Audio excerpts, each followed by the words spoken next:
DeLuna Coffee. Come explore our world of coffee. Founded by the first family of Florida State Coffee and based in Pensacola, Florida, DeLuna Coffee is the driving passion of the Lemmix family. Ed, his wife Courtney, and their son Brett. Their tailgating spot out front of the Unconquered statue is their own slice of paradise. But the real delight is DeLuna's blend of Kona, Maui, Kenya, Colombian, and Brazilian beans that they call their liquid gold brew. In fact, they called it Paradise. Try it or one of their 24 blends and get a discount when you use the promo code WARCHANT15. Visit DeLunaCoffee.com and check out their Facebook and Instagram. From Tally to Cali, it's time to wake up. Wake up, wake up. WarChant.com is your ultimate Seminole sports source. And this is Wake Up Warchant, fueled by DeLuna Coffee. Coffee's for closers only. Now here's WarChant.com's Aslan Hajavandi and Corey Clark.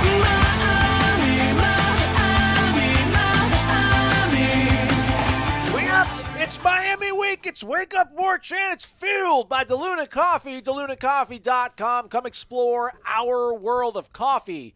Take the promo code that Wake Up Warchant provides, which is Warchant15. When you go to DeLunaCoffee.com, you can save 15% on all the great coffees that are available at their website. Warchant.com, your ultimate Seminole sports source. Promo code's Warchant30. Thumbs up on YouTube. 5-star rating and review on Apple, iTunes, podcasts, whatever app they use over there. Feeling it, Corey. Feeling it. It's cold, so I'm making coffee again. I'm not doing my cold brew stuff. A little 1559 flowing through the veins. Oh, all right. I think that's going to be the final score of this one. I think it's going to be 15 Miami, 59 Noles. Let's go. Wouldn't that be something? Wouldn't that be something? It'd be like UMass all over again. Let's go. Does Florida State have a chance in this game if Jordan Travis doesn't play? No. Okay. No, I don't. I just look, man. They can't move the ball efficiently with that. Like, I thought Dillingham was really good on Monday. He always is. Again, half of it's over my head. I don't know if he's doing that intentionally, but half of it's over my head. But he's talking about like the adjustment they made in the second half is they got those splits really wide on the offensive line. Yeah. And he's like, for two drives it worked. It helped out. But then, they made the inevitable adjustment, and they started twisting and stunning up front, and the lanes kind of cleared up. And, the lanes came back to being clogged. And, I just – you can only do so much with a quarterback that can't move, doesn't have arm strength. That's the thing. I feel bad for Milton because you can tell he still sees the game the right way. Yeah. He still sees it. He probably sees it better than he ever has. He had 2 years off essentially, and he, from playing, and he already saw it really well back in 18 clearly, but he just can't. He can't drive off his foot. He can't throw the ball with much authority, and he can't move at all. So that would be a recipe for not a lot of points if Mackenzie Milton was back there, because I think you could run on Miami, but only if all three guys in the backfield are a running threat. So, Mike Norvell, should I say it? Yeah, I mean, he was like, hey, thanks for not telling anybody about how many guys were out last week. We appreciate it. So, I mean, if you guys are here for Jordan Travis updates, I don't know, what are we going to be able to do? I mean, we've said, hey. Well, here's the thing, dear listeners. I feel like, because I don't go to practice. I went to all the August ones, and then I just kind of, that Notre Dame game took a lot out of me.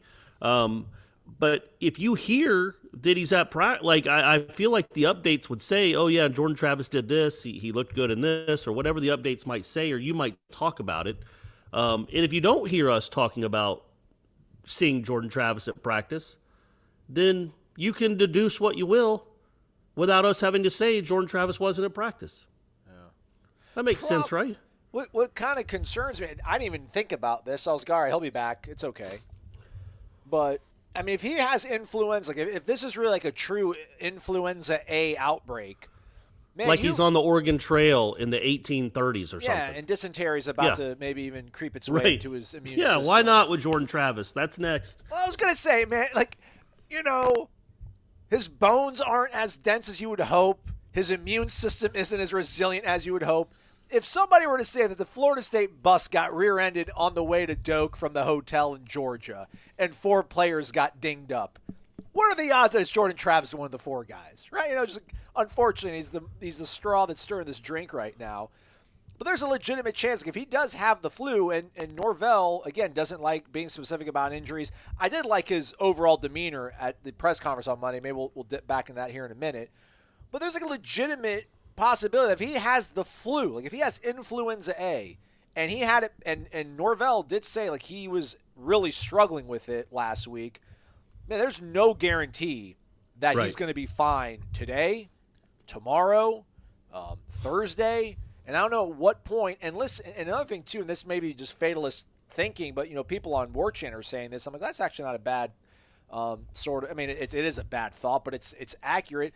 You could drop 10, 15 pounds. If you're not eating and you're feverish and and then you got to get ready to play Miami, not maybe so I don't know, man. Can we just get a whole bunch of emergency? Can we get an NIL deal and just start getting them IVs of that stuff? Because again, I think Jordan Travis is better than a lot of quarterbacks in the ACC. I don't think he's a great quarterback, but he's the best option they have. And I don't want to lose to Miami. So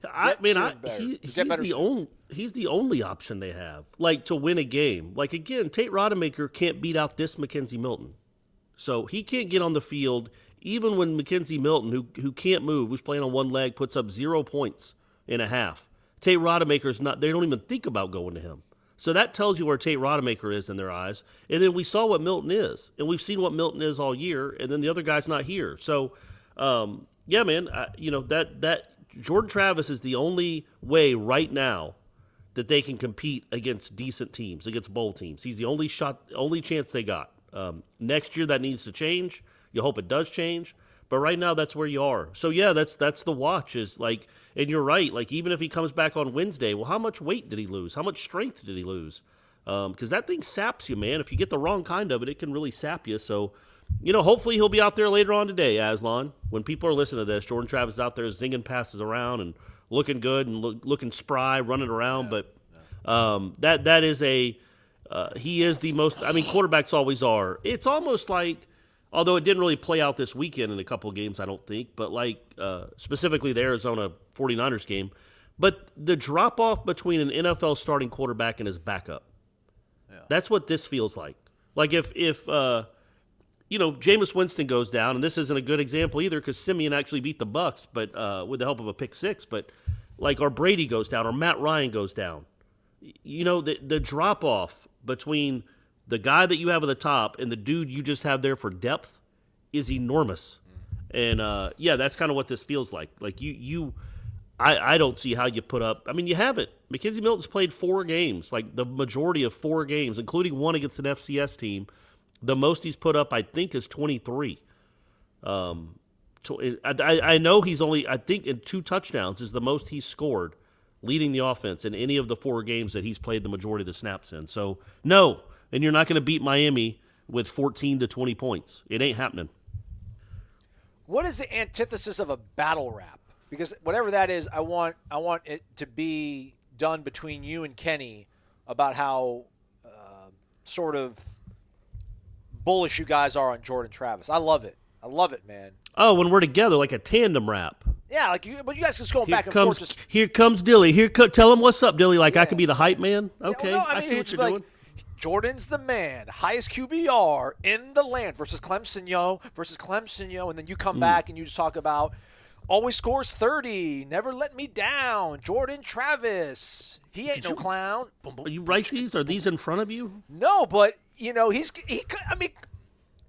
liked Kenny. Kenny and I are on the outs right now. Mike's back in the penthouse hanging out with me.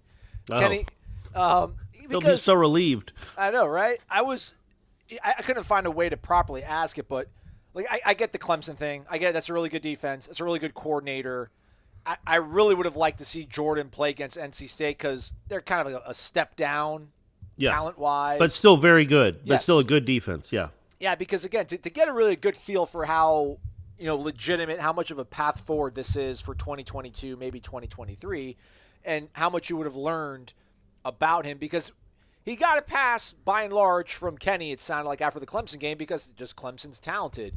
And then when I was trying to ask him about, he still is young. We get that. he didn't get the opportunity to play NC State. I forgot how, but I wanted to kind of know, like, were you hoping he would have been able to play that game just so you guys could kind of tell whether or not this really is something you guys can build around long term? And he just comes out the gate like, well, hey, listen, he had the highest quarterback rating of anybody that's played Clemson. Hey, that's something. Like, that's something. Not Kenny Pickett, my man. J-Trav 13. I think you were asking. I mean, if you want to talk about we got to throw PFF out the window, we got to throw quarterback rate. I don't know if it's QBR or quarterback rate. I can't imagine. Like Malik Cunningham ran through them for 100-something yards.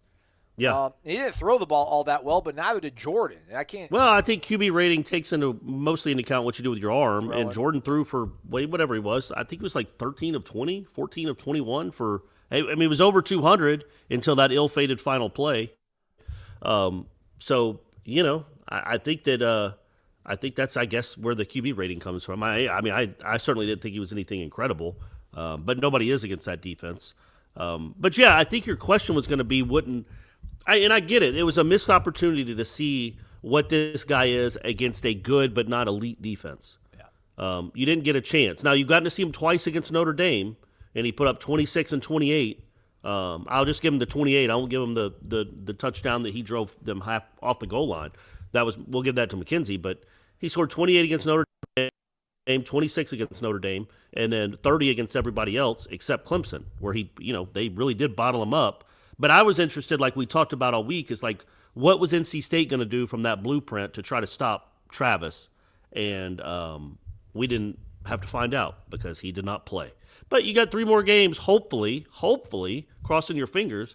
You've got 3 more games to evaluate, and I really don't know what he could do these next 3 games that would cement his job in 2022.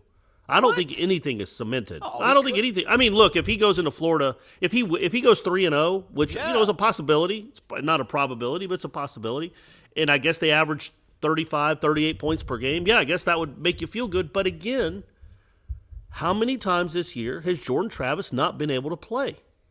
So you always go into that season, the next season, you have to come to grips with the fact that this kid might not be available and probably won't be available for the whole season. And are you okay with just having Duffy back there, Duffy and Rodemaker? Do you need somebody else in there just for depth purposes? A Hornibrook type.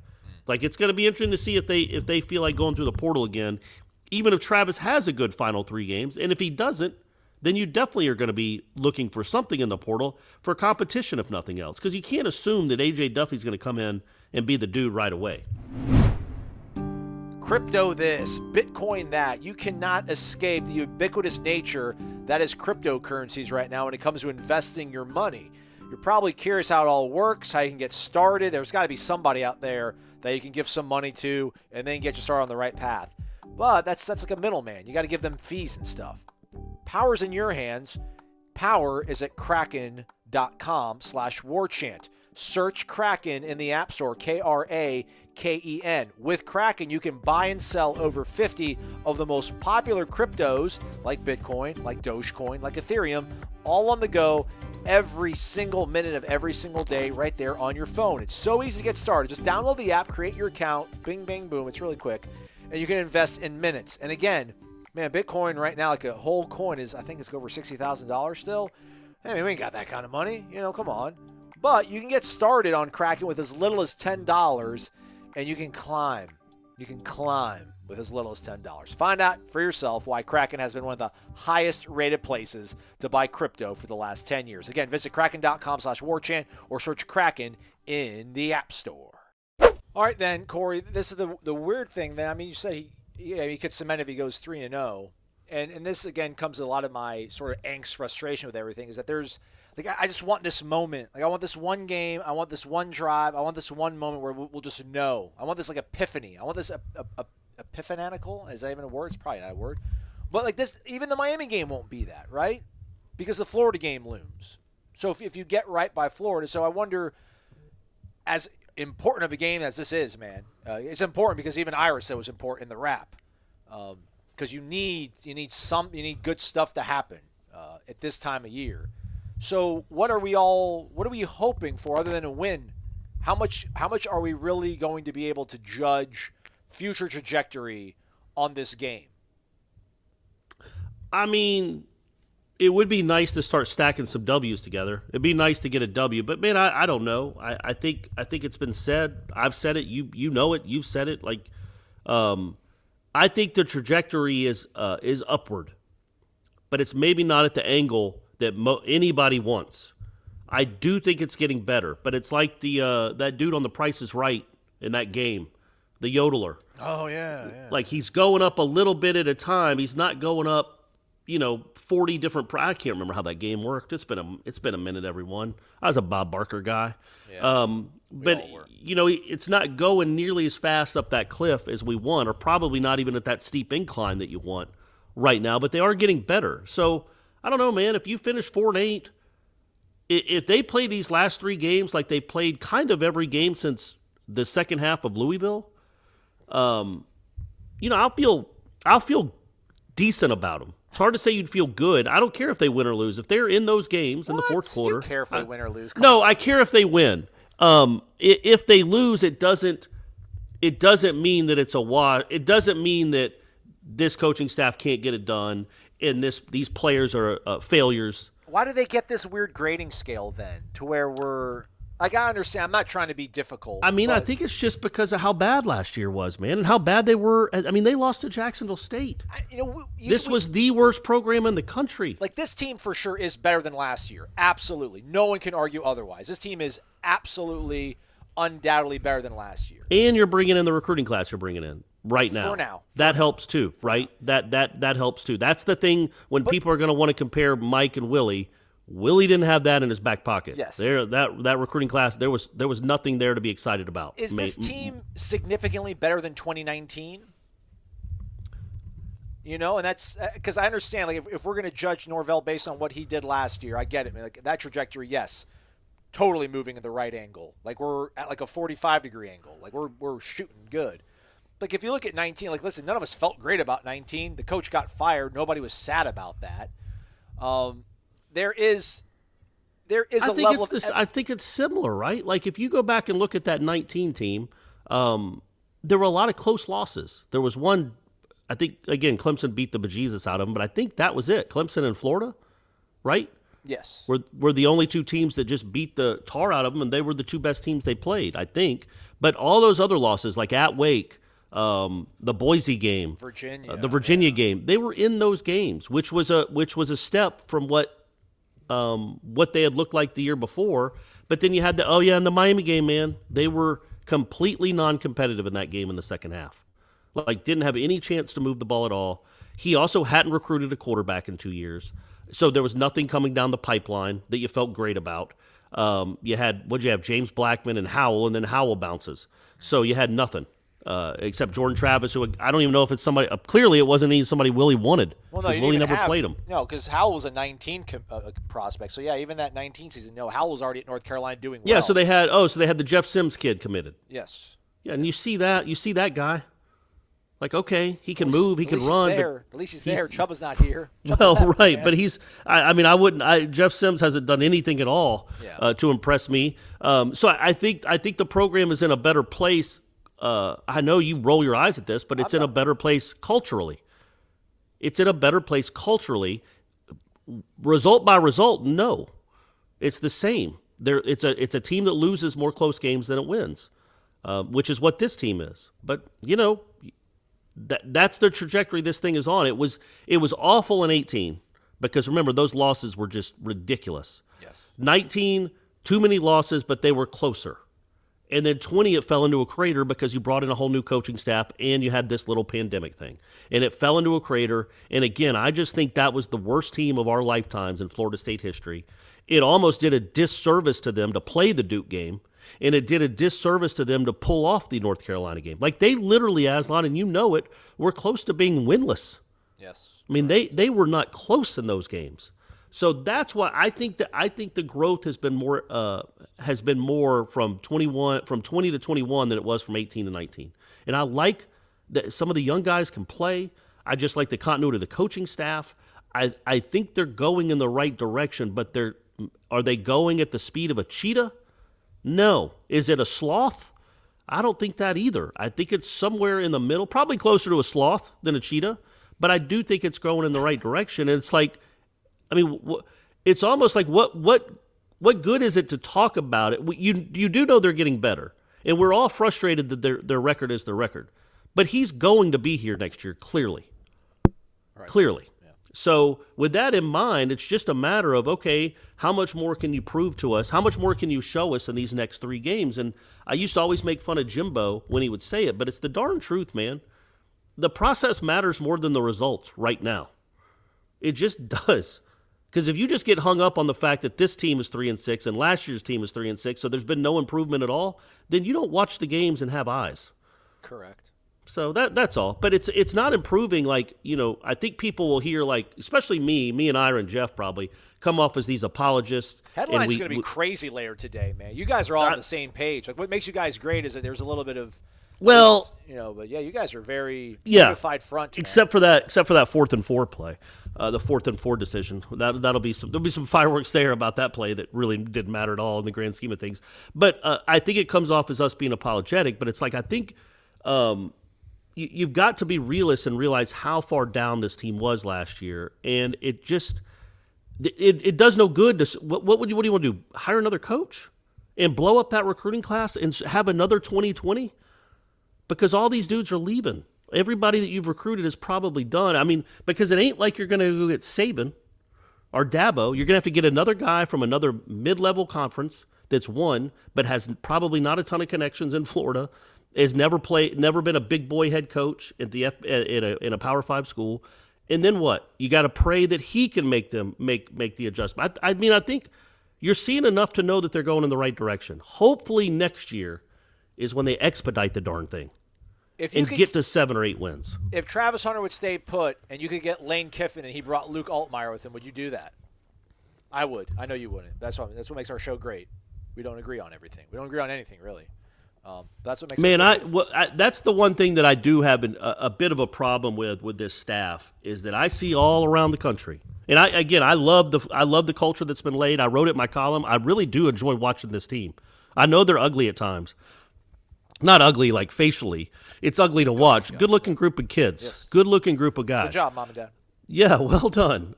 Great genes, but they're fun. I enjoy watching them play. They are a hard team to cheer against. Like they are a fun team to cheer for and root for because I think they play hard and it matters to them. But what I don't like or I don't quite understand is like, man, I just know in my heart of hearts the record might still be the same, but if Josh Heupel was the offensive coordinator at Florida State right now, they'd be average. They would have scored more than 27 points these last 2 weeks. I believe it in my soul. If Lane Kiffin was here, and I do not want Lane Kiffin as a head coach, that dude, I don't know. I think he would just take a brush fire. He would torch whatever culture you built. But I also know that he, in short order, he would have an offense that wouldn't be embarrassingly bad at times. He would find a way to put 30 on the board, and he wouldn't need some razzle-dazzle magician of a quarterback that's basically a running back to make plays. I love Lane, but I don't know what Lane could do with McKenzie. That's what I was saying. Like, you bring Luke Altmaier, because everyone's like, he's got Matt Corral. Well, true, no, that's what I'm true. saying. Don't you think the Lane Kiffin being here, the portal probably, the list of who you can buy, not buy, you know what I mean? Yeah, your menu the menu is a little bigger. Yes. It's like one of those, like a Cheesecake Factory menu. And not some little one, not one of those. It's Waffle House. It's not yet. Yeah, there's a thousand things you could. Yeah. I just think with somebody like Lane Kiffin, you probably have better odds to land a big time quarterback transfer than you would. But yes, you're right. Lane Kiffin with this group wouldn't be able to do much either. I think he schemes a little more stuff open.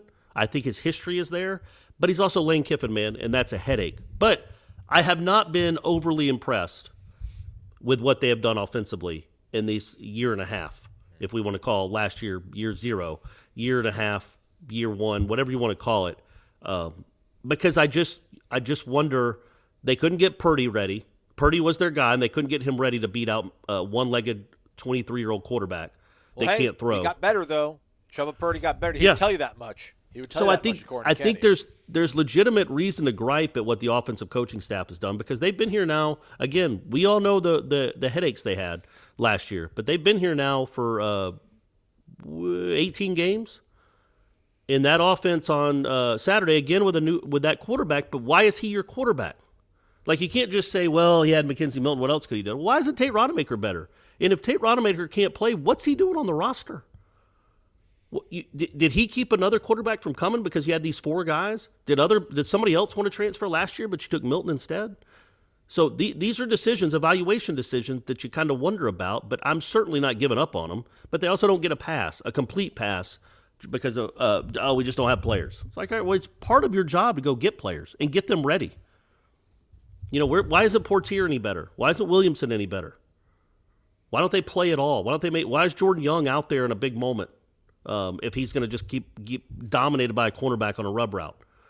Why are those things happening? I just think the offensive staff, because again, that was the thing I thought was going to be the quickest fix, because this dude scores points everywhere he's been. But okay, then you start asking yourself, can this work in the ACC? I think it can. It's shown that it can. But it's not consistent, and they talk about consistency all the time. Well, okay, I want to see some consistency out of this offense. These last 3 weeks are a pretty darn good chance to get right. BC isn't incredible athletically on defense. Miami's the worst defense you're going to face the rest of the way, and then Florida might not want to play. So you got a chance. Last I checked, I think Florida State's still a 3-point underdog at home against Miami. No respect. Come on, Vegas. Tighten up. Folks, you've liked the last one out when it comes to sports betting. You don't know where to start. There's a lot to know, right? What's the minus next to the number? What's the plus? What's this all mean? What's the O/U? What's a money line? Well, understanding where the market is moving and why the numbers are the way they are, and how to find the smart bets that are out there, because they are out there. I don't know if Florida State Miami is one of those, but by listening to BetQL Daily, sponsored by FanDuel, you can have fun listening about this information in the sports gambling world, and it's a must-listen show for sports bettors and fans alike. Hosts Joe Ostrowski, Joe Giglio, and Aaron Hawksworth serve up wagertainment. That's sports talk that you're going to love, with betting insight that you need each weekday. Find out, well, again, why the market is moving where it is from the biggest sporting events. And if you missed out on earlier games, they even break it down too and show you why you should take that into consideration for the future. Anyhow, if you're not sure where to start with sports betting, you're not alone, so start with BetQL. That's Quebec Lima for our military alphabet fans. Daily, which is presented by FanDuel. Look at that, Corey. We got FanDuel in our pocket now. Listen weekdays, 9 a.m. to noon Eastern on Odyssey. You can go on that website. You can watch them video, or you can listen to it on a podcast, Spotify, or your favorite podcast app. What's going on in Florida, Corey? What's going on in Gainesville? We didn't get to talk about that on Monday's show. We'd already recorded the show. Hate to see it. I didn't even get to listen to I really wanted to listen to his press conference on Monday and see if Dan Mullen's got any humanity in him at all, and whether or not he, basically putting a dagger in the back of a guy that he's coaching for 20 years in John Hevesy, if he had anything to say about that. But hate to see that kind of stuff happen, Hate to the upheaval? Yeah, I know. That really hurts you. Apparently, his press conference on Monday was the most human he's looked all year. Okay. It might have been like an edict from above. Like, dude, you've got to quit being Darth Vader. You've got to quit being this weird, creepy dude, because this fan base does not like you. Try to at least act human. Whatever switch on your panel flips to human-esque, flip it. You just got embarrassed by South Carolina, a team that was on its fourth quarterback. But yeah, he didn't wait. I don't quite. I guess sometimes it's just a point of no return. So he fired his DC and his O-line coach. I mean, Grantham is terrible. Grantham is he's been fired everywhere he's been. Yeah. It's just weird. He'll land on his feet. Yeah, I know he somehow. will. It's crazy. It's just nuts how especially in the SEC, they just recycle them. But yeah, he went and fired the offensive line coach who'd been with him, like Aslan said, for 20 years. I think since Bowling Green. 2001 Bowling Green, yeah, under Urban Meyer. Yeah. So I think about that. The ride they went on together, like from Bowling Green to Florida. Utah in between. Utah was there, Mississippi State, where they won some games, then to Florida. Like, he had hitched his wagon to Dan Mullen, and they must, I mean, I don't know if anybody is friends with Dan Mullen, but they must have been friendly with him, and he believed in him. And, yeah, and then they're like, okay, you just lost to South Carolina. We only put up 17 points. You're done. And then he talked about his the quarterback that he wanted to play, the Richardson kid, hurt his knee dancing on Friday night. He cleared concussion protocol, so he was going to be ready to play, apparently. He started dancing and then hurt himself and couldn't play. So not great times over there at Florida, but, not great times here either. So back to Norvell's disposition at Monday's press conference. He seemed at ease. I don't know if he's confident in going into this. Maybe I feel he's like a guy that he wears his emotions on his sleeve and you can make a good read of it. I enjoyed how candid and open he was talking about Chuba's departure. That was cool. He didn't have to do that. But man, if you were to watch the pregame, like they do these, they've got the pregame shows kind of going on. Hey, we're 5 minutes away from kickoff in Tallahassee, and they'll show you the field and them warming up, and they're like, our Jaden Johnson spoke to Coach Norvell earlier today to get a feel for what's going on. Man, our guy was I think he felt like he knew he didn't have much of a shot, although he still coached hard, the team still played hard. But I just feel the way he came out Monday and talking about things and really embracing the opportunity here to play Miami. I just feel like maybe he likes this matchup, especially if he gets his quarterback back. I mean, it's the only way he can feel good about this matchup is if he gets his quarterback back. But back to the point on the Clemson thing here, though, Corey, do we think, Florida State wasn't a get-right game for Clemson? I still don't think Clemson is all that right. Or they're no, man, they were yeah. lucky to win that game. Yeah, they were lucky to win that game the other night. Yeah, against Louisville. So, and then Kenny was saying that he believes, I guess talent-wise, Miami is second to only Clemson in this conference. Which, I mean, on defense, yeah, on defense. I haven't watched a lot of their games, but I remember watching that Thursday night or Friday night game against Virginia, and I know they lost, and I know they surrendered 30-something points. But they've got they had some true freshmen or maybe redshirt freshman defensive lineman that was a 5-star. That I'm like, this guy is better than, he's better than not Jermaine, but he's better than most everybody else we have on our front four. They have some talent there, but again, they don't tackle well. They are surrendering about 30 points a game a clip. So how much do we have to respect Miami or fear their defense? Because I don't really know if we need to. I mean, it doesn't matter to us. We're just two dudes talking about it. But no, this is a good situation for this team to take on. This is a good matchup, I feel like. No? I mean, there are none that are good matchups. Really? It's probably the best of the well, I don't know, BC. I just think that they are aggressive. They miss tackles, but they come after you. And it all depends on nothing is a good matchup if Jordan Travis isn't playing. You might as well punt on second or third down. It's going to be tough. And you just don't have the dudes out wide to take advantage of freshman safeties, which is what Miami has. It's going to be a lot like Georgia Tech, man. Georgia Tech had 2 long runs. They scored on a fumble return, and that was about it. They just could not throw the ball because Jeff Sims isn't a good passer. And he's worse than Jordan Travis. And I think Mackenzie Milton is clearly a better passer than both those guys, but not anymore, not with the limitations he has. So if you can't beat them up top, if you can't beat them in the passing game, you might struggle a little bit. Now, meaning if Mackenzie Milton's playing, I think Jordan Travis, again, there's going to be some creases, some holes that Corbin and Ward and him can exploit, and they don't tackle well. But, man, it would be nice to have somebody out wide that you could trust to go make a play. And I don't know that they have that person, Aslan. It'd be nice if they did, but they don't. So nothing is going to be a good matchup with this offense necessarily. But, they put up 35 on North Carolina. Miami put up whatever they put up, 42. But that's the problem, man. What's the race to? 30 at least, right? Oh, absolutely. Yeah, 30. I feel like you say 38, I think anybody would take that in most every game going on this week. But I think a 38-35 game is how I see this kind of finishing. Maybe. The one thing about Van Dyke that gives you a little bit of hope is, unless I read the stats wrong, he has been sacked 17 times, and that's not in a lot of games. So that's 4 sacks a game since he got started. So get a couple of those, and even Miami, even the great Van Dyke, the second coming, the next Marino, the next Jim Kelly, he can't pick up a ton of 3rd and 22s. You wouldn't think.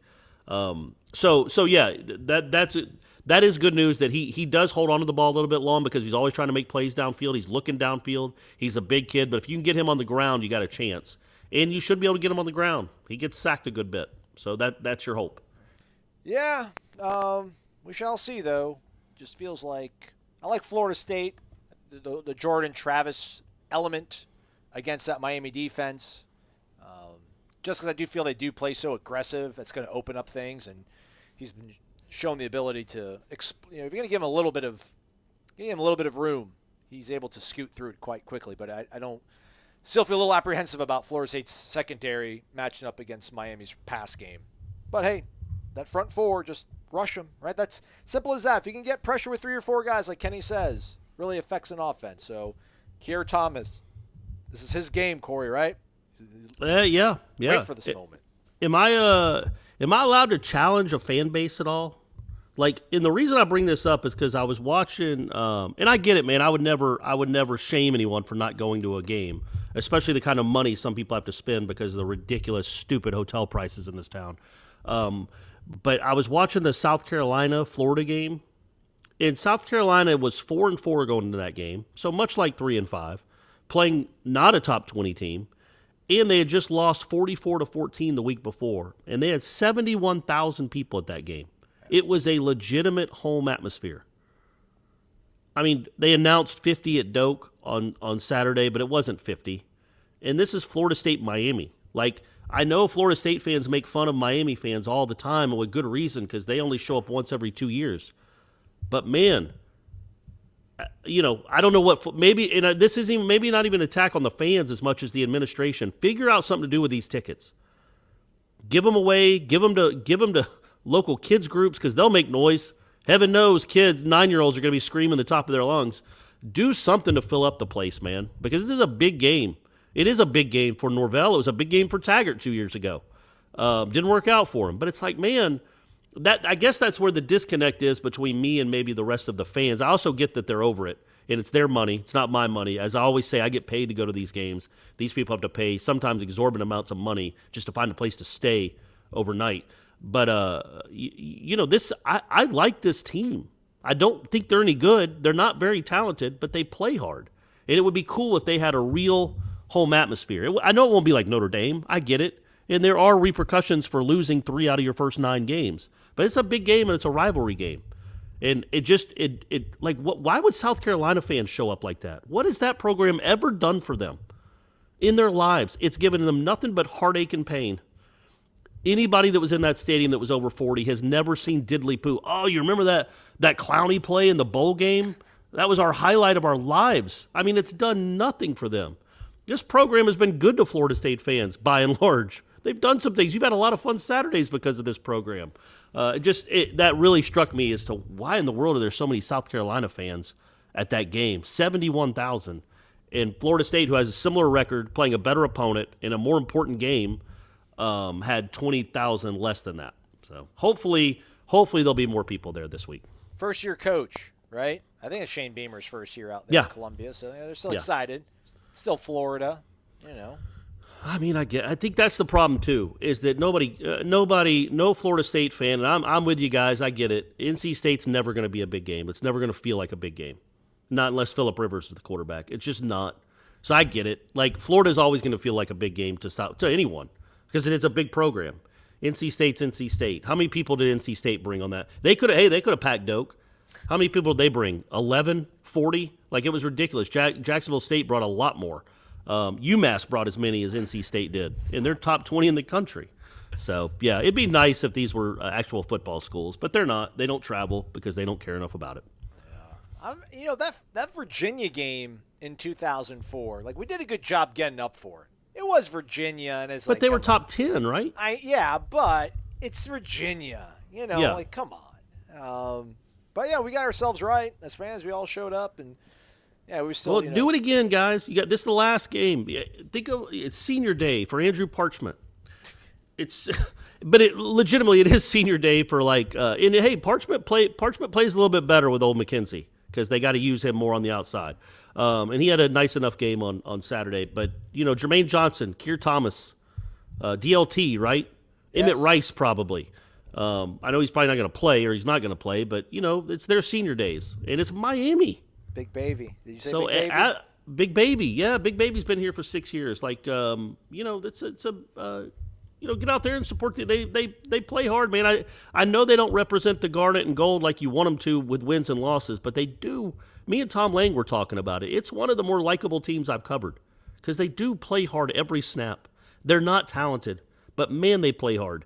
And they might be the foundation that gets built upon to where this thing becomes a success in a couple of years. And you're going to kick yourself for not being there for Leonard Warner's senior day if you're not there on Saturday. Plus, you want to see Van Dyke go down, the great Van Dyke. Yeah. Or at least tell your grandkids you got to see him in person. Yeah. Again, I'm not trying to be difficult when these things come up. Because, again, I do believe they are playing better than they were last year.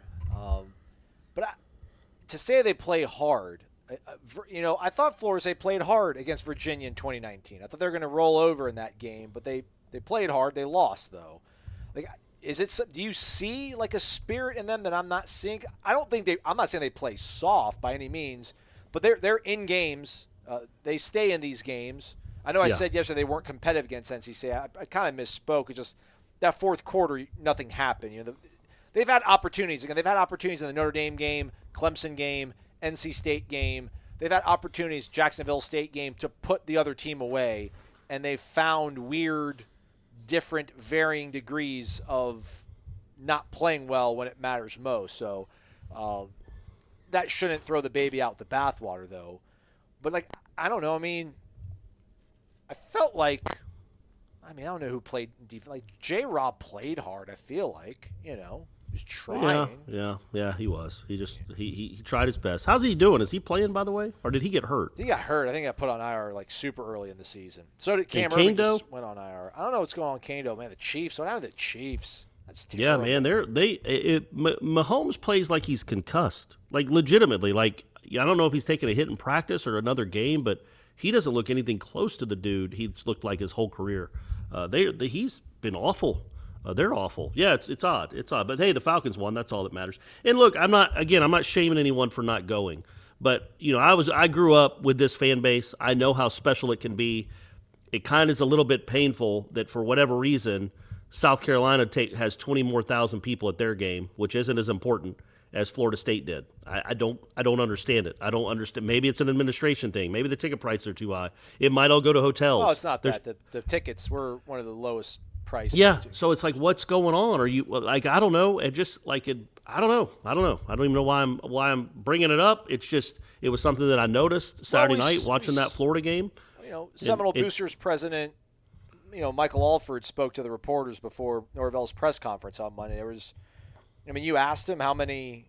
So what, we got 3? That sounds such a small number, but he said there's 380,000 Florida State graduates in the country right now, which is probably about right, that are living. I don't know, and only 2% of them are boosters. And then I asked, is that lower than normal? And he said, yeah, I can't remember who the second team was. North Carolina, I thought he said was. Yes, he said they're like 4 or 5% of their grads are athletic boosters, but that's out of much less people. But they still have more overall members of their booster club than Florida State does. This is something that's got to be fixed.